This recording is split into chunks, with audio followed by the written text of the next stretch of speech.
الحمد للہ وکفی والصلاة والسلام علی عبادہ الذین اصطفی اما بعد فاعوذ باللہ من الشیطان الرجیم بسم اللہ الرحمن الرحیم وَإِذْ قَالَ رَبُّكَ لِلْمَلَائِكَةِ إِنِّي جَاعِلٌ فِي الْأَرْضِ خَلِيفَةً قَالُوا وَتَجْعَلُ فِيهَا مَنْ يُفْسِدُ فِيهَا وَيَسْفِكُ الدِّمَاءَ وَنَحْنُ نُسَبِّحُ بِحَمْدِكَ وَنُقَدِّسُ لَكَ قال انی اعلم ما لا تعلمون صدق اللہ العظیم رب اشرح لی صدری ویسر لی امری واحلل عقدۃ من لسانی یفقہوا قولی۔ جیسا کہ میں نے عرض کیا تھا، سورہ بقرہ کے پہلے 4 رکوع نہایت اہم ہیں، نہایت جامع ہیں۔ پہلے 2 رکوعوں میں 3 قسم کے انسانوں کی وضاحت کی گئی، 3 قسم کے کردار کے نقشے کھینچ دیے گئے۔ تیسرے رکوع میں قرآن مجید کی دعوت کا خلاصہ آ گیا، توحید فی العقیدہ، توحید فی العمل، یعنی عبادت اللہ کی، ایمان بالرسالت، قرآن مجید کو منزل من اللہ کلام ماننا۔ اس میں اگر شک ہے تو جو بھی چیلنج تھا، اگر واقعتاً تمہیں شک ہے، حقیقت میں شک نہیں ہے، لیکن جیسا کہ تم کہہ رہے ہو کہ تمہیں شک ہے تو کوشش کرو اس کے مقابلے کی ایک صورت بنا لاؤ۔ پھر آخرت، جنت اور دوزخ، ان دونوں کا تذکرہ ہو گیا۔ پھر ایک خاص مسئلہ جو قرآن مجید کے اسلوب پر اعتراض کی شکل میں آیا کہ اس میں مچھر جیسی حقیر شے کا بھی تذکرہ ہے، اس کی حکمت بیان کر دی گئی کہ تشبیہ اور تمثیل میں ظاہر بات ہے کہ ممثل لہو اور ممثل بہی میں مناسبت چاہیے۔ جس چیز کے لیے تمثیل بیان کی جا رہی ہے، جس شے سے تمثیل بیان کی جا رہی ہے، ان میں مناسبت ہونی چاہیے، اس میں عظیم یا حقیر کا کوئی سوال نہیں۔ پھر یہ بات کہ جن لوگوں کے دلوں میں زیغ ہے، کجی ہے، وہ اس قرآن سے بھی ان کی ضلالت میں، گمراہی میں اضافہ ہوگا۔ جو لوگ طالب حق ہیں ان کو یہ قرآن مجید ہدایت دے گا، اور کن کو اللہ گمراہ کرتا ہے؟ جو سرکش ہے، جو نمبر 1 اللہ سے جو عہد کر کے دنیا میں آئے تھے اس کی خلاف ورزی کر رہے ہیں اور صلہ رحمی کے بجائے قطع رحمی کرتے ہیں۔ اس کے بعد ایک بہت اہم فلسفیانہ بات آ گئی، اور اسی کے ضمن میں نے اصل میں یہ ساری بات دہرائی ہے۔ میں نے کہا تھا کہ یہ بات واضح ہوگی آگے جا کر سورہ غافر میں۔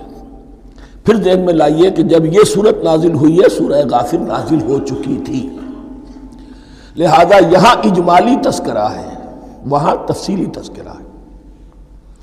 اہل جہنم کا قول نقل ہوا ہے، ربنا امتنا اثنتین واحییتنا اثنتین فاعترفنا بذنوبنا فہل الی خروج من سبیل۔ اے اللہ، تو نے 2 مرتبہ ہم پر موت وارد کی، 2 مرتبہ ہمیں زندہ کیا، اب ہم نے اپنے قصور تسلیم کر لیے، تو اب یہاں سے بھی کوئی اور مرحلہ ہے یا نہیں؟ یہاں سے نکلنے کا بھی کوئی راستہ ہے یا نہیں؟ اس سے حقیقت یہ واضح ہوئی، انسان کی تخلیق اول ہوئی عالم ارواح میں، صرف ارواح کی حیثیت سے، اور حدیث میں آتا ہے الارواح جنود مجندہ، لشکروں کی شکل، تمام انسان۔ ان سے عہد لیا گیا الست بربکم قالوا بلی، پھر سلا دیا گیا ارواح کو۔ یہ گویا کہ پہلی موت تھی جو ہم گزار آئے۔ پھر عالم خلق کا مرحلہ آیا۔ عالم خلق میں یہ تناسل کے ذریعے سے رحم مادر میں جب ایک جنین تیار ہوتا ہے تو ایک حدیث ہے حضرت عبداللہ ابن مسعود سے، 4 مہینے کا جب جنین ہو جاتا ہے تو اس کے بعد وہ روح لا کر اس میں پھونک دی جاتی ہے۔ یہ گویا کہ احیاء اولا ہو گیا، پہلی مرتبہ کا زندہ کیا جانا، پہلی موت کی نیند سے جگا دیا گیا۔ اے تازہ واردان بساط ہوائے دل، اب ہم اس دنیا میں اس جسد کے ساتھ زندہ ہوئے، اب پھر موت آئے گی، جسد یہی چلا جائے گا جہاں سے آیا تھا، روح جہاں سے آئی تھی وہاں واپس جائے گی۔ ثم یمیتکم ثم یحییکم ثم الیہ ترجعون، پھر تمہیں اللہ کی طرف لوٹا دیا جائے گا۔ یہ ہے بہت گہرا نقطہ، فلسفہ دین کا۔ اس کے بعد مضمون شروع ہو رہا ہے خلافت کا، جس کا اجمالی جو ہے تذکرہ تیسرے رکوع کی آخری آیت میں آ گیا۔ هو الذی خلق لکم ما فی الارض جمیعا، زمین میں جو کچھ ہے اے انسانوں تمہارے لیے پیدا کیا گیا۔ اسی کے ساتھ جڑتا ہوا مضمون اب خلافت کا آ رہا ہے۔ وَإِذْ قَالَ رَبُّكَ لِلْمَلَائِكَةِ إِنِّي جَاعِلٌ فِي الْأَرْضِ خَلِيفَةً، اور یاد کرو جب کہ کہا تھا تمہارے رب نے فرشتوں سے میں بنانے والا ہوں زمین میں ایک خلیفہ۔ اب خلیفہ کی حقیقت کو سمجھیے، خلیفہ کسے کہتے ہیں؟ نائب۔ عام طور پر لوگوں کو مغالطہ ہوتا ہے کہ خلیفہ جانشین جو ہے وہ تو کسی کے موت کے بعد ہوتا ہے، زندگی میں تو نہیں ہوتا۔ لیکن یہاں اصل میں ہمارے لیے بہت آسان ہے، انسان کی جو اصل حقیقت ہے اس دنیا میں اس کو سمجھنے کے لیے یوں سمجھیے کہ ہم آج سے 50 سال پہلے انگریز کے غلام تھے۔ ہمارا بادشاہ یا ملکہ انگلستان میں تھا یا تھی، دہلی میں وائس رائے ہوتا تھا۔ وائس رائے کا کام کیا ہے؟ جو حکم آیا ہے ہز میجسٹیز گورنمنٹ کا یا ہر میجسٹیز گورنمنٹ کا جو حکم آیا ہے بلا چون و چرا، بغیر کسی تغیر اور تبدل کے نافذ کرے۔ ہاں جہاں کوئی حکم وہاں سے نہیں ہے تو یہاں کے حالات میں بہترین اپنی رائے قائم کرے، غور و فکر کرے، یہاں کی مصلحتیں کیا ہے، جو چیز بھی امپائر کی مصلحت میں ہو اس کے مطابق فیصلہ کر سکتا ہے۔ بین ہی یہی رشتہ ہے۔ اللہ ہے لیکن اللہ نے اپنے آپ کو غیب کے پردے میں چھپا لیا ہے۔ زمین پر انسان ہے، اب انسان کا کام یہ ہے جو ہدایت آ رہی ہے اللہ کی طرف سے اس پر تو بے چون و چرا عمل کرے۔ جہاں کوئی ایکسپریس ہدایت نہیں ہے، کوئی واضح ہدایت نہیں ہے، وہاں اپنے بیسٹ ججمنٹ کو ایکسرسائز کرے۔ اسی کا نام اجتہاد ہے۔ غور و فکر کرے، سوچے، اور جو بات روح دین کے زیادہ سے زیادہ مطابقت رکھنے والی ہو اس کو اختیار کر لے۔ بین ہی یہی رشتہ ہے در حقیقت رشتہ خلافت کہ جو اللہ اور انسان کے مابین ہے۔ اب یہ جو دی گئی ہے یہ حیثیت تمام انسانوں کو دی گئی ہے۔ پوٹینشلی ہر انسان اللہ کا خلیفہ ہے، لیکن جو اللہ کا باغی ہو جائے، جو خود حاکمیت کا مدعی ہو گیا، گویا کہ وہ باغی ہے۔ اب اگر شاہجہان بادشاہ تھا، اس کا کوئی ولی عہد تھا، اور ولی عہد جو ہے صبر نہیں کر سکتا، اپنے باپ کی زندگی ہی میں بغاوت کر دیتا ہے، حکومت حاصل کرنا چاہتا ہے، تو اب وہ کیا ہے؟ واجب القتل ہے۔ جو لوگ بھی حاکمیت کے مدعی ہو گئے، ویسے تو حقیقت واجب القتل ہے، لیکن دنیا میں مہلت دی ہے اللہ نے، یہ دارالامتحان ہے، فوراً قتل نہیں کرتا، فوراً ختم نہیں کرتا۔ وَلَوْلَا كَلِمَةٌ سَبَقَتْ مِن رَبِّكَ إِلَىٰ أَجَلٍ مُّسَمًّى لَقُضِيَ بَيْنَهُمْ، اگر یہ پہلے بات طے نہ ہو چکی ہوتی، ایک وقت معین تک کے لیے انہیں مہلت اللہ نے نہ دی ہوتی تو اللہ فیصلہ چکا دیتا، لیکن مہلت دی ہے۔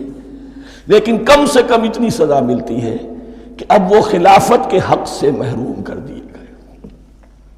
گویا کہ اب خلافت دنیا میں ہوگی خلافت المسلمین، صرف وہی شخص کہ جو اللہ کو مانے اپنا حاکم مطلق، وہ خلافت کا اہل ہے۔ تو یہ چند باتیں خلافت کی اصل حقیقت کے ضمن میں یہیں پر سمجھ لیجیے۔ وَإِذْ قَالَ رَبُّكَ لِلْمَلَائِكَةِ إِنِّي جَاعِلٌ فِي الْأَرْضِ خَلِيفَةً قَالُوا أَتَجْعَلُ فِيهَا مَن يُفْسِدُ فِيهَا وَيَسْفِكُ الدِّمَاءَ وَنَحْنُ نُسَبِّحُ بِحَمْدِكَ وَنُقَدِّسُ لَكَ۔ اور یاد کرو جب کہ تمہارے رب نے کہا تھا فرشتوں سے کہ میں زمین میں خلیفہ بنانے والا ہوں، تو انہوں نے کہا کہ کیا تو بنائے گا اس میں جو فساد مچائے گا اس میں اور خوریزی کرے گا۔ وَنَحْنُ نُسَبِّحُ بِحَمْدِكَ وَنُقَدِّسُ لَكَ، ہم آپ کی تسبیح اور تحمید اور آپ کی تقدیس میں لگے ہوئے ہیں۔ قَالَ إِنِّي أَعْلَمُ مَا لَا تَعْلَمُونَ، فرمایا میں جانتا ہوں جو تم نہیں جانتے۔ اب یہاں سوال پیدا ہوتا ہے کہ فرشتوں کو یہ گمان کیسے ہوا، یا یہ خیال کیسے ہوا؟ دو رائے ہیں اس میں۔ ایک تو یہ کہ انسان کی تخلیق سے پہلے اس دنیا میں جنات تھے، اور انہیں بھی کچھ اللہ نے تھوڑا سا اختیار دیا تھا، اور انہوں نے یہاں فساد مچایا۔ انہی پر قیاس کرتے ہوئے فرشتوں نے سمجھا کہ انسان بھی پھر زمین میں فساد مچائے گا، خوریزی کرے گا۔ ایک دوسری اصولی بات یہ کہی گئی ہے کہ خلافت کا لفظ جب استعمال ہوا تو اس کے معنی ہے کہ کوئی نہ کوئی اختیار بھی ملے گا۔ جنات کے بارے میں خلافت کا لفظ کہیں نہیں آیا، انسان کے بارے میں آ رہا ہے۔ خلیفہ بالکل بے اختیار نہیں ہوتا، جیسا کہ میں نے عرض کیا، جہاں واضح حکم ہے تو اس کی تو تنفیذ، جہاں نہیں ہے وہاں اپنی رائے سے جتنا بھی بہتر سے بہتر سوچ سکتا ہو انسان رائے قائم کرے۔ یہ اختیار جو ہے، ظاہر بات ہے جہاں اختیار ہوگا صحیح استعمال ہونے کا بھی امکان ہے، غلط استعمال ہونے کا بھی امکان ہے۔ اختیار تو بلکہ یہ کہ آپ کا پولیٹیکل سائنس کا تو ایکسیم یہ ہے، authority turns to corrupt and absolute authority corrupts absolutely۔ تو ٹینڈنسی کرپشن کی ہوتی ہے اختیار کے اندر۔ اس بنا پر انہوں نے قیاس کیا کہ اس میں فساد ہوگا، خوریزی ہوگی۔ اللہ تعالیٰ نے فرمایا اپنی حکمتوں سے میں خود واقف ہوں، میں کیوں بنا رہا ہوں یہ میں جانتا ہوں، تم نہیں جانتے۔ وَعَلَّمَ آدَمَ الْأَسْمَاءَ كُلَّهَا، اور اللہ نے سکھا دیے آدم کو تمام کے تمام نام۔ اب اس میں بھی ایک رائے تو یہ ہے، بلکہ اس میں تقریباً اجماع ہے مفسرین کا، کہ اس سے مراد ہے تمام اشیاء کے نام، اور تمام اشیاء کے نام سے مراد ہے ان کی حقیقت کا علم۔ ہیومن نالج جو ہے، اگر آپ اس کا تجزیہ کریں گے تو وہ یہی ہے کہ انسان ایک چیز کو پہچانتا ہے، پھر اس کے لیے ایک نام رکھتا ہے یا کوئی ٹرم اس کے لیے قائم کرتا ہے۔ اس نام یا ٹرم اور اس کے حوالے سے، اصطلاح کے حوالے سے بہت سے حقائق کو اپنے ذہن کے اندر محفوظ کرتا ہے۔ تو گویا کہ ان علمہ آدم الاسماء کلہا، تمام نام سکھا دیے کل مادی کائنات کے اندر جو کچھ وجود میں آنے والا تھا، ان سب کی حقیقت سے پوٹینشلی حضرت آدم کو آگاہ کر دیا۔ یہ پوٹینشل علم ہے، ہیومن نالج، جو ایکوائرڈ نالج ہے، جو انسان کو سم اور بصر اور اپنے اس دماغ کے کمپیوٹر کے ذریعے سے حاصل ہوتا ہے۔ ایک ہے ریویلڈ نالج جو اللہ وحی کے ذریعے سے بھیجتا ہے، ایک ہے ایکوائرڈ نالج، انسان خود علم حاصل کرتا ہے۔ اس نے آنکھوں سے دیکھا، کان سے سنا، نتیجہ نکالا، اور اس کمپیوٹر نے اس کو پروسیس کیا، اس نتیجے کو کہیں میموری کے اندر سٹور کر لیا۔ یہ کمپیوٹر ہے بہت بڑا۔ پھر کچھ اور دیکھا، کچھ اور سنا، کچھ چھو کر معلوم ہوا، کچھ چکھ کر معلوم ہوا، کچھ سونگھ کر معلوم ہوا، کوئی اور نتیجہ نکلا، اسے وہ پاس میموری کے ساتھ اس کو ٹیلی کیا اور نتیجہ نکالا۔ اس طرح رفتہ رفتہ ان السمع والبصر والفؤاد کل اولئک کان عنہ مسئولا، یہ ایکوائرڈ نالج تین چیزوں سے انسان کو حاصل ہو رہا ہے، سماعت، بصارت اور یہ عقل، جو فائدہ اخذ کرتی ہے، جو اس کو پروسیس کرتی ہے، اس تمام جو سینس ڈیٹا اس کو مہیا ہوتا ہے سینس آرگنز کے ذریعے سے۔ یہ علم ہے جو پوٹینشلی حضرت آدم کو دے دیا گیا۔ اس کی ایکسفولیشن ہو رہی ہے، اب درجہ بدرجہ وہ علم پھیل رہا ہے، بڑھ رہا ہے، اور بڑھتے بڑھتے کہاں تک پہنچے گا ہم کچھ نہیں کہہ سکتے۔ کہاں سے کہاں پہنچ گیا انسان۔ اس نصف صدی کے اندر علم انسانی میں جو ایکسپلوژن ہوا ہے، میں اور آپ اس کا تصور تک نہیں کر سکتے۔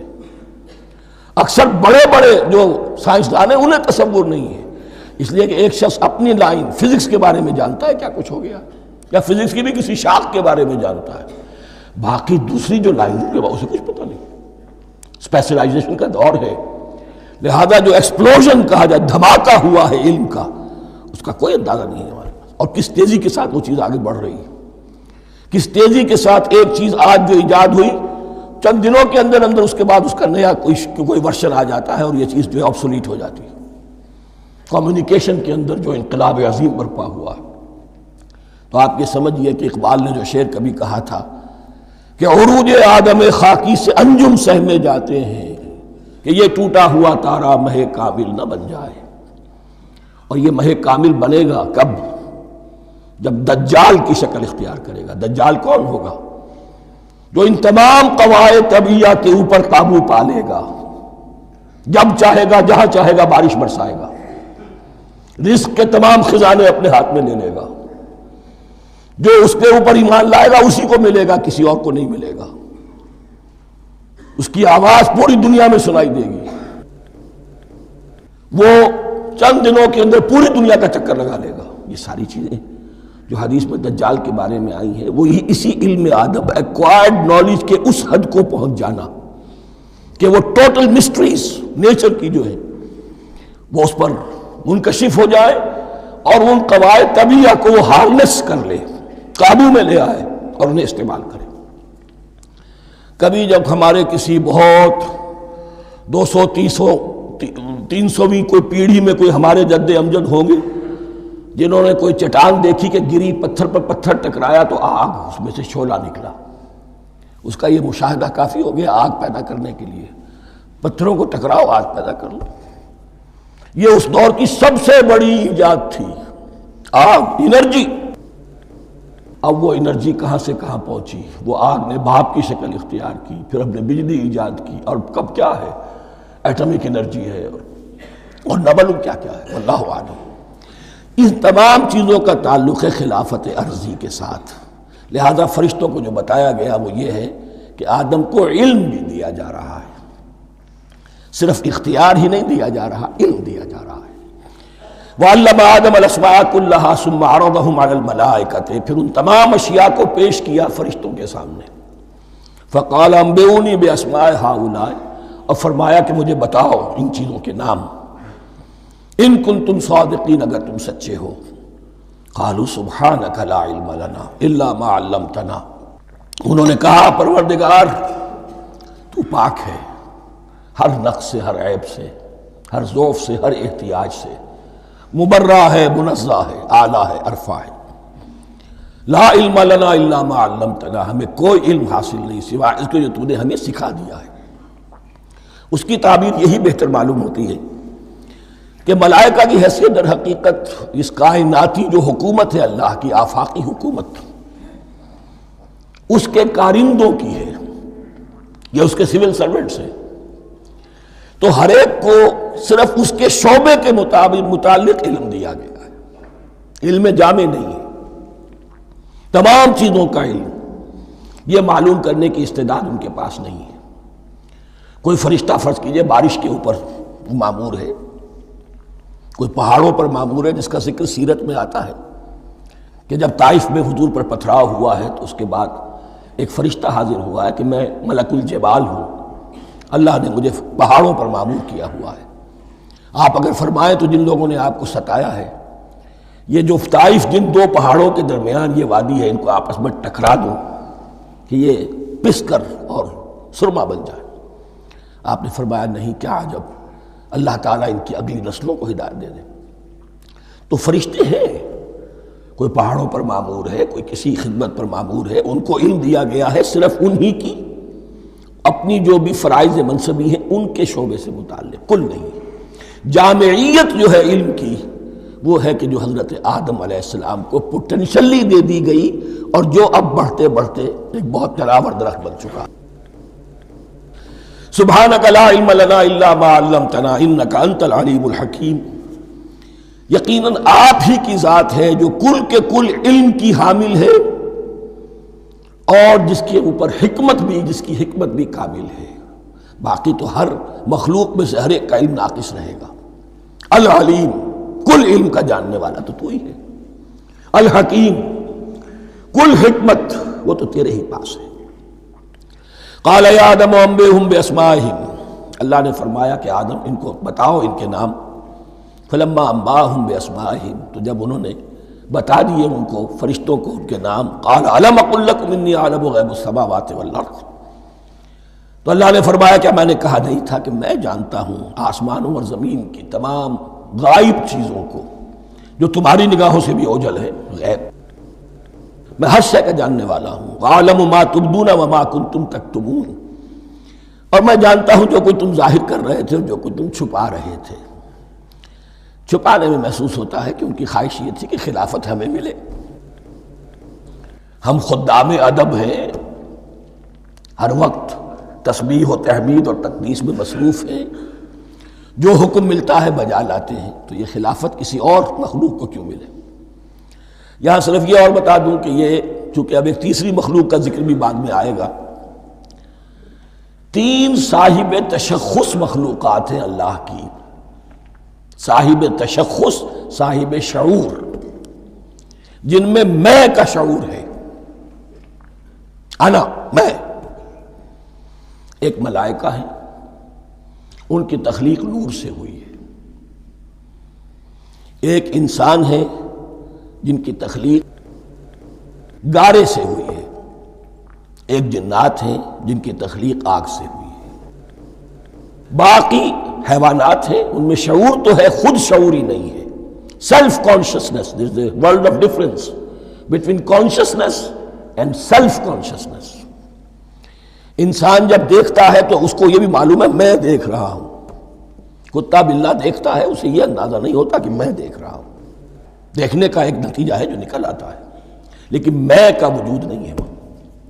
یہ انا، سیلف، ایگو، یہ انسان میں ہے، جنات میں ہے، شعور میں، اور فرشتوں میں ہے۔ ایک نوری مخلوق، ایک ناری مخلوق، ایک زمین کے اس کرسٹ میں، یہ جو مٹی اور گارے، مٹی اور پانی کا جو ملغوبہ ہے گارے کی شکل میں، اس سے بنا ہے۔ قال يا آدم انبئهم بأسمائهم فلما انبأهم بأسمائهم قال ألم أقل لكم إني أعلم غيب السماوات والأرض وأعلم ما تبدون وما كنتم تكتمون وإذ قلنا للملائكة اسجدوا لآدم فسجدوا إلا إبليس۔ اور یاد کرو جب کہ ہم نے کہا فرشتوں سے سجدہ کرو سب کے سب آدم کو، جھک جاؤ آدم کے سامنے، فسجدوا، ان سب نے سجدہ کیا، الا ابلیس، سوائے ابلیس کے۔ پہلی بات تو یہ سمجھیے کہ تمام ملائکہ کے سجدے کی ضرورت کیا تھی؟ کیا یہ صرف تعظیماً تھا؟ اور تعظیماً اگر تھا تو کیا آدم خاکی کی تعظیم تھی یا کسی اور شے کی تعظیم تھی؟ مکی صورتوں میں یہ بات 2 جگہ واضح کی گئی ہے۔ فَإِذَا سَوَّيْتُهُ وَنَفَخْتُ فِيهِ مِن رُوحِي فَقَعُوا لَهُ سَاجِدِينَ، جب میں اس آدم کی تخلیق مکمل کر لوں اور اس میں اپنی روح میں سے پھونک دوں، تب گر پڑنا اس کے سامنے سجدے میں۔ تعظیم اگر ہے تو آدم خاکی کی نہیں ہے، اس کے اندر جو ڈیوائن ایلیمنٹ ہے، جو ڈیوائن سپارک ہے، جو روح ربانی ہے، میری روح، اس کی ہے۔ اور نمبر 2، اس کی حکمت کیا ہے، علت کیا ہے، غرض و غایت کیا ہے؟ جیسا کہ میں نے عرض کیا، اس کائنات کی اس حکومت کے کارندے تو وہ ہیں۔ خلیفہ بنایا جا رہا انسان کو، جب تک یہ ساری سول سروس اس کے تابع نہ ہو، خلافت کیسے کرے گا؟ دیکھیے میں جانا چاہتا ہوں، چوری کرنے کے لیے جانا چاہتا ہوں، راستے میں کتنے فیکٹرز ہوں گے، کتنے فزیکل فینومینا ہوں گے۔ میں چلنا چاہتا ہوں، میں زمین کو دھکیلتا ہوں، زمین مجھے دھکیلتی ہے، زمین مجھے نہ دھکیلے تو میں کیسے چلوں گا؟ یہ پوری کائنات جو ہے، یہ جب ہم کوئی ارادہ کرتے ہیں اور کوئی فعل کرتے ہیں تو اس فعل کے پورے ہونے میں، اس کے ظہور میں نہ معلوم کون کون سے ایلیمنٹس ہیں، کون کون سی فورسز آف دی نیچر ہیں جو ہمارے ساتھ موافقت کرتی ہے تو ہم وہ کام کر سکتے ہیں۔ اور ان سب پر فرشتے مامور ہیں، ہر ایک کی اپنی ڈومین ہے۔ اگر وہ تابع نہ ہوں تو خلافت کی کوئی معنی نہیں۔ خلافت دی گئی ہے، یہ ادھر جانا چاہتا ہے جانے دو، یہ نماز کے لیے مسجد میں جانا چاہتا ہے جانے دو، یہ چوری کے لیے نکلا ہے نکلنے دو، اس لیے کہ اس کو جو اختیار دیا گیا ہے، اس کے اختیار کے استعمال میں یہ تمام جو قوتیں ہیں وہ اس کے ساتھ موافقت کرتی ہیں، تب اس کا کوئی ارادہ، وہ اچھا ہو یا برا، وہ پایہ تکمیل کو پہنچ سکتا ہے۔ یہ گویا کہ سبارڈینیشن اس کے لیے سمبل کہ تمام فرشتوں کو جھکا دیا گیا۔ البتہ اس آیت میں ایک مغالطہ پیدا ہوتا ہے، الا ابلیس، سوائے ابلیس کے۔ مغالطہ یہ پیدا ہوتا ہے کہ شاید وہ بھی فرشتہ تھا، اس لیے کہ حکم تو فرشتوں کو دیا گیا تھا۔ پھر نوٹ کیجئے، اس سے پہلے، بہت پہلے سورہ کہف نازل ہو چکی ہے، اور سورہ کہف میں فرما دیا گیا ہے کان من الجن ففسق عن امر ربی، وہ جن تھا پس اس نے سرکشی کی اپنے رب کے حکم سے۔ فرشتے کی شان یہ نہیں ہے، وہ اللہ کے کسی حکم کی سرتابی نہیں کرتا۔ لا یعصون اللہ ما امرہم ویفعلون ما یؤمرون، وہ اللہ کے کسی حکم کی نافرمانی نہیں کرتے اور جو حکم ملتا ہے بجا لاتے ہیں۔ یہ جنات کے اندر اختیار تھا جیسے اختیار انسانوں کو دیا گیا ہے۔ جنات میں نیک بھی ہیں، بد بھی ہیں، اعلیٰ بھی ہیں، ادنا بھی ہیں، جیسے انسانوں میں۔ لیکن یہ عزازیل جو جن تھا، علم اور عبادت دونوں کے اعتبار سے بہت بلند ہو گیا تھا، اور یہ فرشتوں کا یوں سمجھیے کہ ہم نشین، فرشتوں کے ساتھ اس طور سے شامل، جیسے بہت سے انسان بھی اگر اپنی بندگی میں، زہد میں، عبادت میں، نیکی میں ترقی کریں تو ان کا ملائے اعلیٰ کے ساتھ، عالم ارواح کے ساتھ، عالم ملائکہ کے ساتھ ایک رابطہ قائم ہوتا ہے۔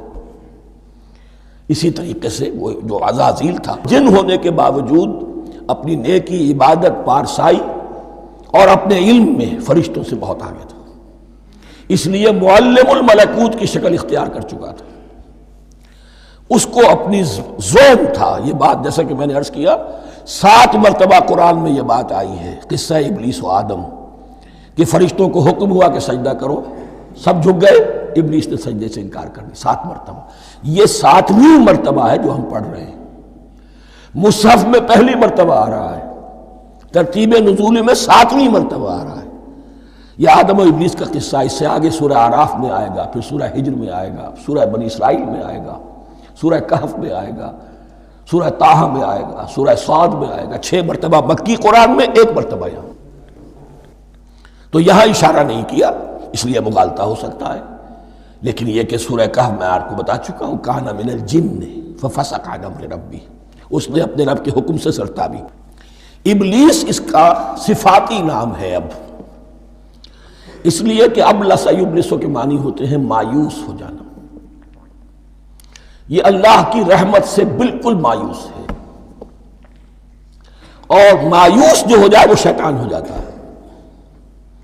اب میرا تو چھٹکارا نہیں ہے، جتنوں کو برباد کر سکوں کروں، میری تو عاقبت خراب ہو چکی ہے، جتنوں کو اپنے ساتھ، ہم تو ڈوبے ہیں سنم، تم کو بھی لے ڈوبیں گے۔ اب وہ شیطان اس معنی میں کہ انسان کی عداوت اس کی گھٹی میں پڑ گئی، اس نے اللہ سے پھر اجازت بھی لی کہ مجھے مہلت دے دے، یوم یبعثون، قیامت تک کے دن کے لیے، تو میں ثابت کر دوں گا کہ یہ آدم اس رتبے کا حقدار نہ تھا، مستحق نہ تھا جو اسے دیا گیا۔ انا خیر منہ، میں اس سے بہتر ہوں۔ خلقتنی من نار وخلقتہ من طین، تو نے مجھے آگ سے بنایا، اسے گارے سے بنایا۔ لیکن یہ تکبر ہے در حقیقت کہ جس نے اسے راندہ درگاہ حق کر دیا۔ وَإِذْ قُلْنَا لِلْمَلَائِكَةِ اسْجُدُوا لِآدَمَ فَسَجَدُوا إِلَّا إِبْلِيسَ أَبَىٰ وَاسْتَكْبَرَ، ابا اس نے انکار کیا، واستکبر اور تکبر کیا، استکبار کیا، وَكَانَ مِنَ الْكَافِرِينَ۔ کانا عربی زبان میں 2 طرح کا ہوتا ہے، تامہ، ناقصہ۔ ایک معنی یہ ہو سکتے ہیں کہ ہو گیا، اب اپنے اس استکبار اور انکار کی وجہ سے کانا من الکافرین، وہ کافروں میں سے ہو گیا۔ ایک کانا تامہ ہوتا تھا ہی کافروں میں سے، یعنی اس کے اندر سرکشی چھپی ہوئی تھی، اب ظاہر ہو گئی۔ یہ معاملہ ہوتا ہے، کسی شخص کی بدنیتی اس کے اوپر پردے پڑے رہتے ہیں، نیکی کے، زہد کے، کسی خاص وقت میں آ کر وہ ننگا ہو جاتا ہے، اور جو اس کے اندر تھا اصل، اس کی حقیقت، وہ سامنے آ جاتی ہے۔ اس کا امکان ہے، تو دونوں معنی اس کے ہو سکتے ہیں۔ وَقُلْنَا يَا آدَمُ اسْكُنْ أَنْتَ وَزَوْجُكَ الْجَنَّةَ، اور ہم نے کہا کہ اے آدم رہو تم اور تمہاری بیوی جنت میں۔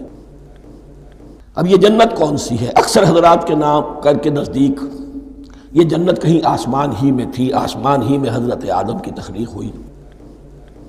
البتہ یہ سب مانتے ہیں کہ ایک وہ جنت الفردوس جو ہے، جس میں جانے کے بعد پھر واپس نکلنے کا کوئی امکان نہیں، یہ وہ جنت نہیں ہے جس میں کہ آخرت میں لوگوں کو جا کر داخل ہونا ہے، اس میں داخل ہونے والے کے نکلنے کا کوئی امکان نہیں۔ ایک رائے یہ بھی ہے، میرا رجحان اس رائے کی طرف ہے، تخلیق آدم اسی زمین پر ہوئی ہے، وہ جن مراحل سے گزری ہے تخلیق وہ ایک علیحدہ مسئلہ ہے۔ بایولوجی اور وحی دونوں اس پر متفق ہیں کہ مٹی سے، کرسٹ آف دی ارتھ سے انسان بنا ہے، اس پر اتفاق ہے، قرآن کا بھی اور بایولوجی کا بھی، جدید علم الحیوانات کا بھی، علم الحیات کا۔ سٹیجز کیا ہیں اس میں اختلاف ہو سکتا ہے، اس کو چھوڑ دیجئے، وہ اس وقت کا بحث نہیں۔ یہی کسی اونچے مقام پر کوئی سرسبز و شاداب علاقہ تھا جہاں حضرت آدم کو رکھا گیا، کہ جہاں ہر طرح کے میوے تھے، ہر شے، لا تظمأ فیہا ولا تضحیٰ، نہ اس میں بھوک لگے گی نہ دھوپ تمہیں ستائے گی، ہر طرح کی چیز تمہیں فراہم ہے۔ وہاں رکھے گئے ہیں صرف ایک ڈیمانسٹریشن کے لیے، کہ انہیں نظر آ جائے کہ شیطان میرا دشمن ہے، وہ مجھے ورغلائے گا، طرح طرح سے میرے اندر وسوسہ اندازی کرے گا، میرے اور میری اولاد کے، صرف ایک ڈیمانسٹریشن۔ اس کی مثال یوں سمجھیے کہ سلیکشن تو ہو گیا، سی ایس پی گریڈ میں کوئی شخص آ گیا ہے، لیکن اب وہ سول سروس اکیڈمی میں رکھا جا رہا ہے۔ تو یہ کوئی اکیڈمی ہو سکتا ہے اسی زمین پر ہو، صرف بتانا یہ تھا کہ تمہیں معلوم ہو جائے کہ یہ شیطان تمہارا دشمن ہے۔ اس لیے کہ اس میں جو ایک لفظ حبوط کا آ رہا ہے، وہ حبوط صرف ایک ہی معنی میں نہیں ہوتا، دوسری معنی میں بھی ہے، اللہ عالم۔ یہ چیزیں پھر متشابہات میں رہیں گی، اس لیے ان کے بارے میں کوئی ایک رائے دوسری رائے، اس کے لیے ذہن سے، عقل سے بات کر کے ایک یا دوسری رائے اختیار کر سکتے ہیں۔ وَقُلْنَا يَا آدَمُ اسْكُنْ أَنْتَ وَزَوْجُكَ الْجَنَّةَ، اور ہم نے کہا کہ رہو اے آدم، تم بھی اور تمہاری بیوی بھی باغ میں، اس باغ میں، الجنہ، اس باغ میں، گویا کہ اشارہ کیا جا رہا۔ وَكُلَا مِنْهَا رَغَدًا حَيْثُ شِئْتُمْ، اور کھاؤ اس میں سے با فراغت جہاں سے چاہو، ہر طرح کا پھل ہے کھاؤ۔ وَلَا تَقْرَبَا هَٰذِهِ الشَّجَرَةَ، یہاں پہ اس درخت کا نام نہیں دیا گیا، اشارہ اس درخت کے قریب مت جانا۔ فَتَكُونَا مِنَ الظَّالِمِينَ، تو تم ظالموں میں سے ہو جاؤ گے، تم حد سے گزرنے والوں میں سے ہو جاؤ گے۔ اب اس کی بھی حکمت سمجھیے کہ چونکہ ڈیمانسٹریشن کرانی ہے کہ تمہیں کسی چیز سے، ہزار چیزیں مباح ہیں دنیا میں، چند چیزیں پینے کی حرام ہیں، اب تم اگر ان ہزار مباح چیزوں کو چھوڑ کر حرام چیز کو پیتے ہو تو یہ تمہارا اختیار ہوا، جبکہ اللہ تعالیٰ نے مباحات کا دائرہ بہت وسیع رکھا ہے۔ جس سے چاہو چند رشتے ہیں جو بیان کر دیے گئے، یہ حرام ہے، محرمات ہے، ابدیہ ہیں، ان سے تو شادی نہیں ہو سکتی، باقی کسی مسلمان عورت سے دنیا کے کسی کونے میں وہ شادی کر سکتے، کروڑوں کے آپشنز آپ کے لیے خالی کھلے ہیں، لیکن پھر بھی انسان شادی نہ کرے، زنا کرے، یہ گویا کہ اس کی اپنی خباثت نفس ہے۔ ایک نہیں، دو دو، تین تین، چار چار تک شادی کرو، اجازت ہے تمہیں۔ تو اس اعتبار سے مباحات، اب یہ پورا باغ تمہارے لیے مباح ہے، بس ایک درخت ہے اس کے پاس نہ جانا، اور درخت کا نام لینے کی کوئی ضرورت نہیں، تو آزمائش تھی نا، صرف ایک آزمائش اور اس کی ڈیمانسٹریشن۔ فَأَزَلَّهُمَا الشَّيْطَانُ عَنْهَا، تو پھسلا دیا ان دونوں کو شیطان نے اس درخت کے بارے میں۔ اب وہ کس کس طریقے سے پھسلایا، یہ بھی جیسا کہ میں نے عرض کیا 6 مرتبہ چونکہ یہ قصہ آ چکا ہے، اس کی آپ کو سورہ طٰہٰ میں تفصیل ملے گی، کس کس طریقے سے پھسلایا اور اس بات کے لیے تیار کیا۔ فَأَخْرَجَهُمَا مِمَّا كَانَا فِيهِ، تو نکلوا دیا ان دونوں کو اس کیفیت میں سے جس میں کہ وہ تھے، وہ کیفیت کہ نہ کوئی مشقت ہے نہ کوئی محنت ہے، اور انسان کو ہر طرح کا اچھے سے اچھا پھل مل رہا ہے، تمام ضروریات فراہم ہیں، خاص کوئی حلہ جنت ہے جس کا کہ لباس بھی عطا کیا گیا ہے، لیکن ان کیفیات سے اب نکال کر، اب جسے آپ کہیں گے بٹر فیکٹس آف لائف، اچھا اب جاؤ، یہ ڈیمانسٹریشن کرنی تھی، ہو گئی، شیطان تمہارا دشمن ہے، تمہارا اور تمہاری نسل کا، شیطان لعین، اور وہ تمہیں پھسلائے گا جیسے آج پھسلایا ہے۔ تم آگاہ رہنا اس کی شرارتوں سے، ان الشیطان لکم عدو فاتخذوہ عدوا، یہ شیطان تمہارا دشمن ہے، اسے اپنا دشمن ہی سمجھو، لیکن یہ ہے کہ اگر کچھ لوگ اسے دوست بنا لیں، اس کے ایجنٹ بن جائیں، اس کے کارندے بن جائیں، یہ ان کا چوائس ہے جس کی سزا انہیں ملے گی۔ فَأَخْرَجَهُمَا مِمَّا كَانَا فِيهِ وَقُلْنَا اهْبِطُوا بَعْضُكُمْ لِبَعْضٍ عَدُوٌّ، اور ہم نے کہا اترو، تم سب ایک دوسرے کے دشمن ہو گئے، اب یہ چونکہ جمع کا صیغہ آیا ہے، ایک دوسرے کے دشمن ہو گئے، تو ایک دشمنی تو شیطان اور آدم اور ذریت آدم کی ہے، ایک اور دشمنی بھی ہے جو انسان میں مرد اور عورت کے مابین ہے۔ عورت بھی پھسلاتی ہے، غلط راستے پر ڈالتی ہے، مرد عورتوں کو گمراہ کرتے ہیں، عورتیں مردوں کو گمراہ کرتی ہیں۔ قرآن مجید میں کہا گیا یا ایھا الذین آمنوا ان من ازواجکم واولادکم عدوا لکم فاحذروہم، اہل ایمان چوکنے رہو، چوکس رہو، تمہاری بیویوں اور اولاد میں سے تمہارے دشمن ہیں، بچ کر رہو، کیپ الرٹ، کہیں ان کی محبت تمہیں راہ حق سے منحرف نہ کر دے۔ تم ایک اچھا کام کرنا چاہتے ہو، بیوی رکاوٹ بن گئی، بیوی کو اچھا کام کرنا چاہتی، شوہر رکاوٹ بن گیا، تو یہ محبت نہیں ہے، یہ عداوت ہے۔ اس حوالے سے بعضکم لبعض عدو وَلَكُمْ فِي الْأَرْضِ مُسْتَقَرٌّ وَمَتَاعٌ إِلَىٰ حِينٍ، اور تمہارے لیے اب زمین میں مستقر ہے، جائے قیام ہے اور متاع ہے، ضرورت کی چیزیں ہیں ہم نے فراہم کر دی ہیں، إِلَىٰ حِينٍ، لیکن ایک وقت معین تک کے لیے، یہ ابدی نہیں ہے، ایک وقت آئے گا یہ بساط ہم لپیٹ دیں گے۔ یوم نطوی السماء کطی السجل للکتب، جس دن کہ ہم تمام فضاؤں کو اور تمام خلاؤں کو، تمام آسمانوں کو اس طرح لپیٹ لیں گے جیسے کتابوں کا تمار لپیٹ لیا جاتا ہے، ایک وقت آئے گا۔ یہ تخلیق الی اجل مسمى ہے، الی حین ہے۔ فتلقى آدم من ربہ کلمات فتاب علیہ، تو سیکھ لیے، حاصل کر لیے آدم نے اپنے رب سے کچھ کلمات، تو اللہ نے ان کی توبہ قبول کر لی۔ اب اس کی وضاحت سورہ اعراف میں ہے، یہ تو چونکہ پس منظر میں وہ 2/3 قرآن موجود ہے، اس کی وضاحت کیا ہے کہ حضرت آدم میں سخت پشیمانی پیدا ہوئی ہے، میں نے کیا کیا، مجھ سے خطا سرزد ہو گئی، اللہ کے حکم کی میں نے خلاف ورزی کی، لیکن ان کے پاس الفاظ نہیں تھے کن الفاظ میں اللہ سے استغفار کریں، کن الفاظ میں اللہ سے معافی چاہیں۔ اللہ کی رحمت یہ ہوئی کہ اللہ نے الفاظ انہیں خود تلقین فرما دی۔ یہ اللہ کی شان رحیمی ہے۔ اصل شے جو ہے وہ انسان کے اندر گناہ پر ندامت کا پیدا ہو جانا ہے، یہ اصل توبہ ہے۔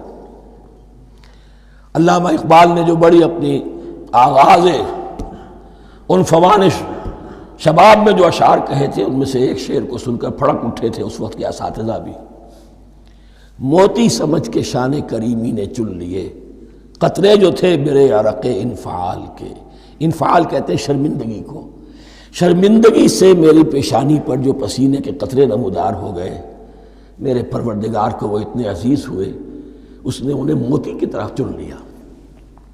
موتی سمجھ کے شان کریمی نے چن لیے قطرے جو تھے میرے عرق انفعال کے، تو فتلقى آدم من ربہ کلمات، ان پر پچھتاوا ہوا، ندامت ہوئی، اللہ نے انہیں الفاظ، وہ الفاظ کیا تھے وہ سورہ اعراف میں ہیں، ربنا ظلمنا انفسنا وان لم تغفر لنا وترحمنا لنکونن من الخاسرین، اے اللہ ہم نے اپنی جانوں پر ظلم کیا ہے، اور اگر تو نے ہمیں بخش نہ دیا اور رحم نہ فرمایا تو ہم تو خسارہ والوں میں ہو جائیں گے، تباہ ہو جائیں گے، برباد ہو جائیں گے۔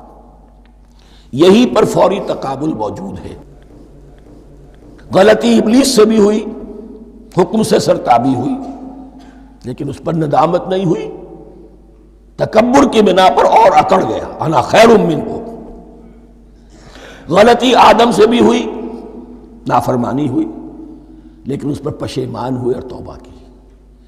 وہ شیطنت ہے، یہ آدمیت ہے، ورنہ کوئی انسان گناہ سے اور معصیت سے مبرہ نہیں ہے۔ حضور کی ایک حدیث ہے کل بنی آدم کلکم خطاؤون، کل بنی آدم خطاؤون وخیر الخطائین التوابون، آدم کے تمام اولاد، تمام انسان خطا کار ہیں، ان خطا کاروں میں بہتر وہ ہیں، اچھے وہ ہیں جو توبہ کرتے ہیں۔ تو یہاں حضرت آدم سے غلطی ہوئی، انہوں نے توبہ کی، پشیمانی ہوئی، ندامت ہوئی، اس نے کی اور اس پر جم گیا، اصرار کیا. فتلقى آدم من ربه کلمات فتاب علیہ انہ هو التواب الرحیم. یقیناً وہی تو ہے بہت توبہ کو قبول فرمانے والا اور بہت رحم فرمانے والا. یہ نوٹ کیجئے گا توبہ کا لفظ دونوں طرف سے آتا ہے. بندہ بھی تواب وخیر الخطائین التوابون. تواب بندے بھی ہو گئے، تواب اللہ بھی ہے. اس کی اصل حقیقت کیا ہے؟ بندے نے خطا کی اور دور ہو گیا اللہ سے. اللہ نے اپنی رحمت کی نگاہ اس سے پھیر لی. بندے نے توبہ کی، اللہ پھر اپنی رحمت کے ساتھ اس کی طرف متوجہ ہو گیا. توبہ کے معنی پلٹنا. بندہ معصیت سے توبہ کر کے اپنی اصلاح کی طرف، بندگی کی طرف، اطاعت کی طرف پلٹ آیا. اللہ نے جو اپنی نظر رحمت پھیر لی تھی، اللہ نے پھر وہی اپنی شان غفاری اور رحیمی کے ساتھ بندے کی طرف توجہ فرما لی. جس کے لیے حدیث میں الفاظ آتے ہیں، تم اگر میری طرف بالشت بھراؤ گے میں ہاتھ بھراؤں گا، تم اگر چل کر آؤ گے میں دوڑ کر آؤں گا. ہم تو مائل بکرم ہے کوئی سائل ہی نہیں، راہ دکھلائیں کسے رہنم منزل ہی نہیں. وہ تو تواب ہے. بس فرق یہ ہے کہ تابہ بندے کے لیے ہوگا تو الہ ہوگا، تابہ الہ، انی تبت الیک. اور جب اللہ کی طرف سے ہوگا تابہ علیہ، وہ اعلیٰ ہوگا، اس پر توبہ کی. یعنی اللہ کی بلند شان ہے تو انسان توبہ کرتا ہے تو اس کی طرف توبہ کرتا ہے. اللہ کی شان کیا ہے؟ وہ توبہ کرتا ہے تو بندے پر اعلیٰ. فتاب علیہ انہ هو التواب الرحیم. قلنا اہبطوا منہا جمیعا. ہم نے کہہ دیا اتر جاؤ اس سے اب تم سب کے سب. فَإِمَّا يَأْتِيَنَّكُم مِّنِّي هُدًى. اب یہاں لفظ آیا اہبطوا، یہاں بھی پہلے بھی آیا ہے. جو حضرات یہ سمجھتے ہیں کہ تخلیق آدم آسمانوں پر ہوئی ہے اور جنت بھی وہ آسمان میں ہے جہاں رکھے گئے تھے، آزمائشی یا ٹریننگ یا ڈیمانسٹریشن والی جنت، وہ یہاں حبوط کا ترجمہ کریں گے کہ آسمان سے زمین پر اترنے کا حکم دیا گیا. جو لوگ سمجھتے ہیں یہی کسی بلند مقام پر تھے، وہ کہتے ہیں کہ نیچے اترو، کسی بڑی اونچی سطح مرتفع پر اگر کوئی جگہ تھی تو اب نیچے اترو اور جاؤ، اب تمہیں زمین میں ہل چلانا پڑے گا اب روٹی حاصل کرنے کے لیے. یہ جو نعمتوں کے دسترخوان یہاں بچھے ہوئے تھے یہ اب تمہارے لیے نہیں ہے. اس کے لیے اس معنی میں اس لفظ کا استعمال جو ہے وہ آ جائے گا آگے چل کر اسی سورہ بقرہ کے اندر، کہ اس معنی میں بھی سورہ بقرہ کے 7ویں رکوع میں یہ لفظ استعمال ہوا ہے. تو امکان اس کا بھی ہے. بس اس سے آگے ادھر یا ادھر کی زیادہ بحث کرنے کا یہ موقع دورہ ترجمہ قرآن میں نہیں ہے. قُلْ اهْبِطُوا مِنْهَا جَمِيعًا فَإِمَّا يَأْتِيَنَّكُم مِّنِّي هُدًى فَمَن تَبِعَ هُدَايَ فَلَا خَوْفٌ عَلَيْهِمْ وَلَا هُمْ يَحْزَنُونَ. تو جب بھی آئے گی تمہارے پاس میری جانب سے کوئی ہدایت تو جو کوئی میری ہدایت کی پیروی کرے گا اس کے لیے نہ خوف ہوگا اور نہ وہ حزن سے دوچار ہوگے. یہ ہے علم انسانی کا دوسرا گوشہ، ریویلڈ نالج. اس چوتھے رکوع کی جو حسن ہے اسے دیکھیے. شروع میں ایکوائرڈ نالج کا ذکر ہے جو پوٹینشلی حضرت آدم کی ذات میں رکھ دیا گیا اور جو انسان نے پھر اپنی محنت سے ان السمع والبصر والفؤاد اس کے ذریعے سے آگے بڑھایا. یہ علم ہے چل رہا ہے. آج مغربی اقوام ہم سے بہت آگے ہیں. کبھی ایک زمانے میں مسلمان آگے نکل گئے تھے، لیکن ظاہر بات ہے کہ اس دنیا میں عروج تو انہی کو ہوگا جو ان چیزوں میں سب سے زیادہ جس کی آگہی حاصل ہوگی. البتہ ایک علم وہ ہے جو آسمان سے نازل ہوتا ہے، یہ گیون ہے، ریویلڈ نالج ہے، یہ وحی ہے. فَإِمَّا يَأْتِيَنَّكُم مِّنِّي هُدًى. تمہارے مقام خلافت کا تقاضا یہ ہے جو احکام ہمارے آئے، جو ہدایات ہم بھیجیں ان کو تو پوری طریقے سے اس کی پیروی کرو. فَمَن تَبِعَ هُدَايَ. تو جو کوئی بھی میری ہدایت کی پیروی کرے گا فَلَا خَوْفٌ عَلَيْهِمْ وَلَا هُمْ يَحْزَنُونَ. وَالَّذِينَ كَفَرُوا. اور جو ناشکری کریں گے، کفر کریں گے، انکار کریں گے، وَكَذَّبُوا بِآيَاتِنَا.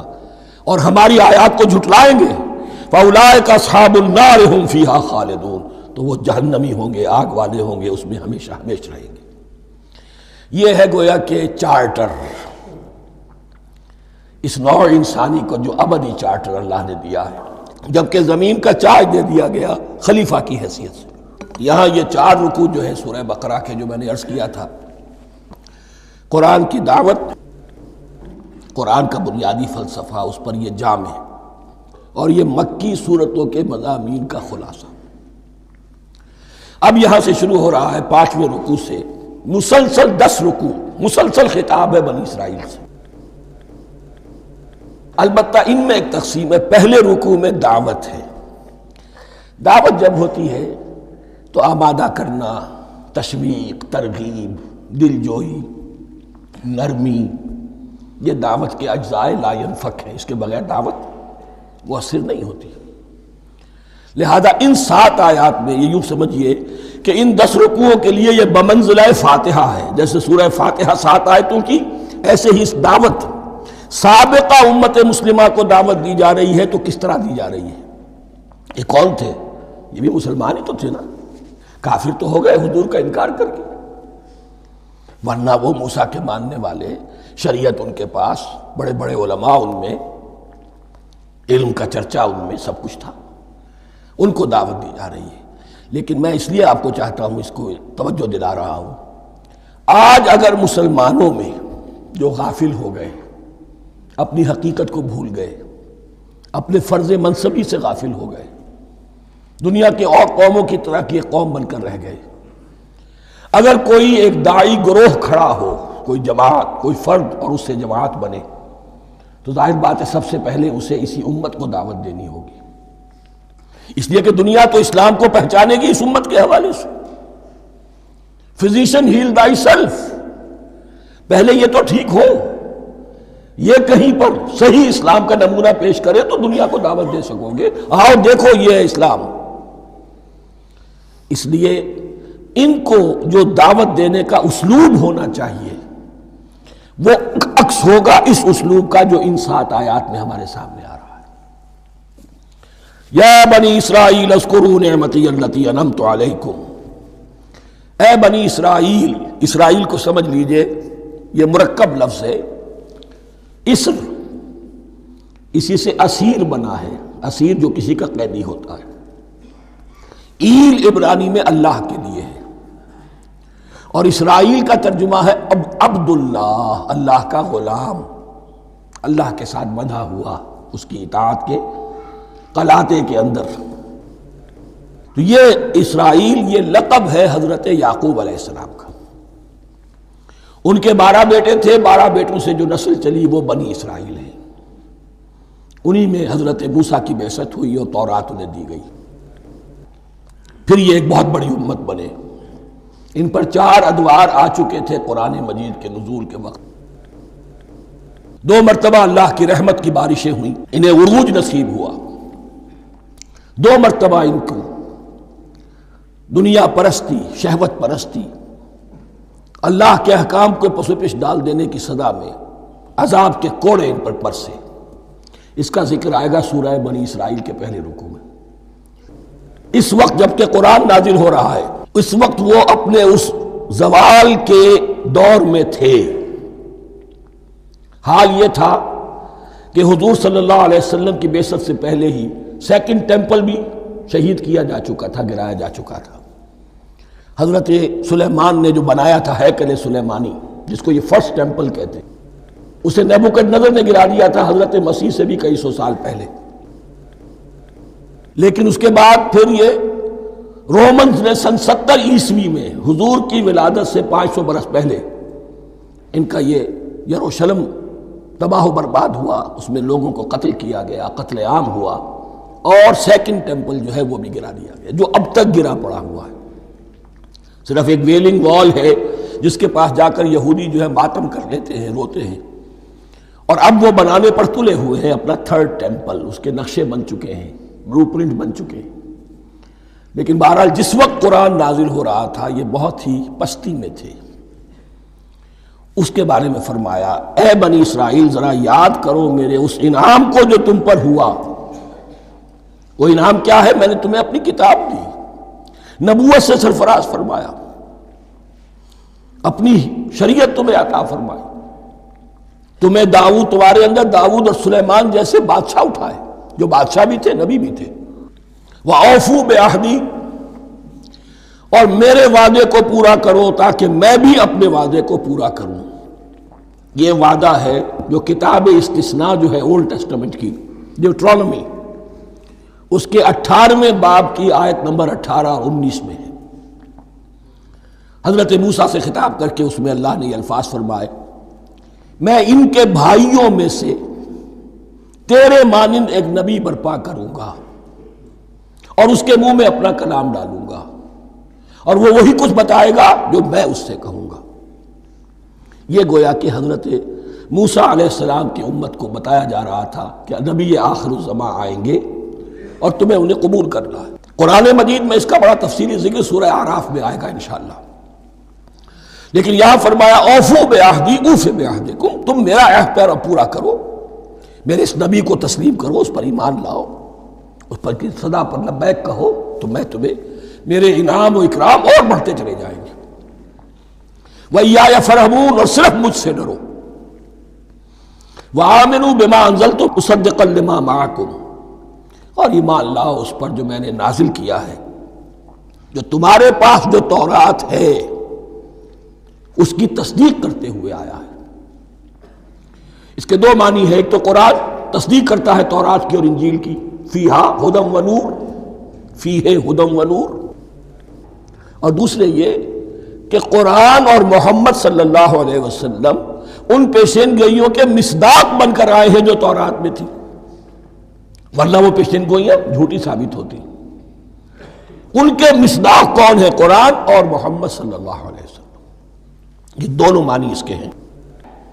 وَآمِنُوا بِمَا أَنزَلْتُ مُصَدِّقًا لِمَا مَعَكُمْ وَلَا تَكُونُوا أَوَّلَ كَافِرٍ بِهِ، اور دیکھو تم ہی سب سے پہلے اس کا کفر کرنے والے نہ بن جاؤ۔ تمہیں تو سب کچھ معلوم تھا، تم تو منتظر تھے، تم تو آخری نبی کے انتظار میں تھے اور ان کے حوالے سے دعائیں کیا کرتے تھے کہ اللہ اس نبی آخر الزمان کے واسطے سے ہماری مدد فرما اور کافروں کے مقابلے میں ہمیں فتح عطا فرما۔ یہ آئے گا آگے چل کر اسی سورہ بقرہ کے اندر۔ لیکن اب تم ہی سب سے بڑھ کر کافر ہو گئے، تم ہی سب سے بڑھ کر دشمن ہو گئے۔ وَلَا تَكُونُوا أَوَّلَ كَافِرٍ بِهِ وَلَا تَشْتَرُوا بِآيَاتِي ثَمَنًا قَلِيلًا، اور دیکھو میری ان آیات کے عوض حقیر سی قیمت قبول نہ کرو۔ یہ آیات الہیہ ہیں، ان کو رد کر رہے ہو کس لیے؟ ہماری مسندیں، ہماری حیثیت، ہماری چودراہٹیں، کہیں ان پر کوئی آنچ نہ آ جائے۔ حقیر سی چیزیں، یہ صرف اس دنیا کا سامان ہے، اس کے سوا کچھ نہیں۔ وَلَا تَشْتَرُوا بِآيَاتِي ثَمَنًا قَلِيلًا وَإِيَّايَ فَاتَّقُونِ، اور صرف مجھ سے تقوی اختیار کرو، میرا تقوی اختیار کرو۔ وَلَا تَلْبِسُوا الْحَقَّ بِالْبَاطِلِ وَتَكْتُمُوا الْحَقَّ وَأَنْتُمْ تَعْلَمُونَ، اور نہ گڈمڈ کرو حق کے ساتھ باطل کو، اور مت چھپاؤ حق کو، ذرا حالے کہ تم جانتے ہو۔ یہ بات اچھی طرح نوٹ کر لیجیے، جانتے بوجھتے کر، ایک ہے مغالطے میں کرنا، وہ ضلالت ہے، گمراہی ہے۔ ایک جان بوجھ کر کرنا، حق کو پہچان کر اسے رد کرنا، یہ پھر اللہ تعالیٰ کے غضب کو دعوت دینا ہے۔ ریت آف اللہ، اس کی غضب کو دعوت دینا ہے کہ حق کو پہچان کر اس کی نفی کی جائے۔ وَأَنْتُمْ تَعْلَمُونَ، علماء یہود قرآن مجید میں آگے چل کر آئے گا، ایسے پہچانتے تھے محمد کو اور قرآن کو جیسے اپنے بیٹوں کو، یعرفونہ کما یعرفون ابناہم، ایسے پہچانتے جیسے اپنے بیٹوں۔ وَأَقِیمُوا الصَّلَاةَ وَآتُوا الزَّکَاةَ، دیکھو نماز قائم کرو، زکوٰۃ ادا کرو۔ وَارْکَعُوا مَعَ الرَّاکِعِینَ، اور جھکنے والوں کے ساتھ جھکو۔ یہ اول تو رکوع کو انہوں نے اپنے ہاں سے خارج کر دیا تھا، ثانیاً باجماعت نماز ان کے ہاں ختم ہو گئی تھی۔ وَارْکَعُوا مَعَ الرَّاکِعِینَ، جماعت باجماعت نماز کی طرف اشارہ ہے۔ أَتَأْمُرُونَ النَّاسَ بِالْبِرِّ وَتَنْسَوْنَ أَنفُسَكُمْ، کیا تم لوگوں کو نیکی کا حکم دیتے ہو، تقویٰ کی، پارسائی کی تعلیم دیتے ہو؟ میں کہہ رہا ہوں نا کہ اصل میں مخاطب کون ہے؟ علماء یہود۔ اس آیت سے ثابت ہو گیا عالم ہمارا بھی جب بھی کھڑا ہوگا اونچے سے اونچا آواز کہے گا، اعلیٰ سے اعلیٰ بات کہے گا، اکثر و بیشتر کا حال یہ ہے کہ ان کا اپنا کردار دیکھیے تو کوئی مناسبت ہی نہیں اس سے کہ جو وہ بات کہہ رہا ہے، جو لوگوں کو دعوت دے رہا ہے اس پر خود عمل نہیں۔ تو یہی در حقیقت علماء یہود کا کردار بن چکا تھا۔ اَتَأْمُرُونَ النَّاسَ بِالْبِرِّ وَتَنْسَوْنَ أَنفُسَكُمْ، کیا تم لوگوں کو نیکی کا حکم دیتے ہو اور خود اپنے آپ کو بھول جاتے ہو؟ وَأَنْتُمْ تَتْلُونَ الْكِتَابَ، اور یہ سب کچھ تم کر رہے ہو اس حال میں کہ کتاب پڑھتے بھی ہو، تورات پڑھتے ہو، صاحب تورات ہو۔ ہمارے بھی بہت سے علماء کا علماء سو جنہیں ہم کہتے ہیں حال یہ ہو چکا ہے، خود بدلتے نہیں قرآن کو بدل دیتے ہیں، ہوئے کس درجہ فقیہان حکم بے توفیق۔ جو صورتحال ہے صرف قرآن کا متن بچا ہوا ہے، اس کے مفہوم میں، اس کی تفسیر میں، اس کے ترجمے میں تو تحریفیں موجود ہیں، بڑی بڑی تحریفیں موجود ہیں، متن بچا ہوا ہے، وہ اس لیے کہ اللہ تعالیٰ نے اس کی حفاظت کا ذمہ لیا ہے۔ وَاسْتَعِینُوا بِالصَّبْرِ وَالصَّلَاةِ، اور مدد حاصل کرو دو چیزوں سے، صبر اور نماز۔ یہ صبر کا لفظ یہاں پر بہت قیمتی ہے، بہت بامانی ہے۔ علماء سو کیوں وجود میں آتے ہیں؟ جب وہ دنیا کے کتے بن جائیں گے تو دین کو بدنام کرنے والے ہوں گے۔ بظاہر دینی مناسب ہیں لیکن اصل میں ان کے پردے میں دنیا داری کی جا رہی ہے، صبر نہیں۔ بس صبر کے ساتھ اور نماز کے ساتھ، اس لیے کہ آپ صحیح راستے پر آئیں گے۔ اگر کوئی عالم دین لوگوں پر تنقید کرے گا، لولا ینہاہم الربانیون والاحبار، کیوں نہیں روکتے ان کے علماء اور ان کے اولیاء اور صوفیاء ان کو حرام کھانے سے اور جھوٹ بولنے سے؟ اگر کوئی شخص روکے گا اس کو پھر نذرانے تو نہیں ملیں گی، اس کی خدمتیں تو نہیں ہوں گی۔ اگر تو دنیا میں صبر اختیار کرنا ہے تب تو آپ حق بات کہہ سکتے ہیں، اور اگر دنیاوی ایمبیشنز ہیں تو پھر آپ کو کہیں نہ کہیں کمپرومائز کرنا پڑے گا۔ وَاسْتَعِینُوا بِالصَّبْرِ وَالصَّلَاةِ، صبر اور نماز۔ وَإِنَّهَا لَكَبِیرَةٌ، اور یقیناً یہ بہت بھاری شے ہے، بہت بھاری شے ہے۔ عام طور پر خیال یہ ہے کہ انہا کی ضمیر صرف صلاۃ کی طرف جاتی ہے، نماز بہت بھاری ہے۔ ایک رائے یہ ہے کہ نہیں، یہ پورے طرز عمل کی طرف جا رہی ہے۔ یہ طرز عمل کہ خود صبر کرو، اس دنیا میں صبر کرو، دنیا اور دنیا کے متعلقات میں کم سے کم پر قانع ہو جاؤ، اور حق کا بول بالا کرنے کے لیے میدان میں آ جاؤ، یہ طرز عمل۔ اور اس میں پھر نماز، الصلاۃ عماد الدین۔ وَإِنَّهَا لَكَبِيرَةٌ إِلَّا عَلَى الْخَاشِعِينَ، یہ یقیناً بہت بھاری چیز ہے، یہ روش، یہ رویہ بھی بہت بھاری اور نماز بھی بہت بھاری ہے، سوائے ان خشوع رکھنے والوں کے، ڈرنے والوں کے، جن کے دل جھک گئے ہیں اللہ کے سامنے۔ الذین یظنون انہم ملاقو ربہم، جنہیں یہ یقین ہے کہ انہیں اپنے رب سے ملاقات کرنی ہے، جیسا کہ میں نے شروع میں توجہ دلائی تھی، وبالآخرۃ ہم یوقنون، یہ ایمان بالآخرت ہے جو انسان کو سیدھا رکھتا ہے عمل کے میدان میں۔ الذین یظنون انہم ملاقو ربہم وانہم الیہ راجعون، اور جنہیں یہ یقین ہے کہ بالآخر اسی کی طرف ہمیں لوٹنا ہے۔ بارک اللہ لی ولکم فی القرآن العظیم ونفعنی وإیاکم بالآیات والذکر۔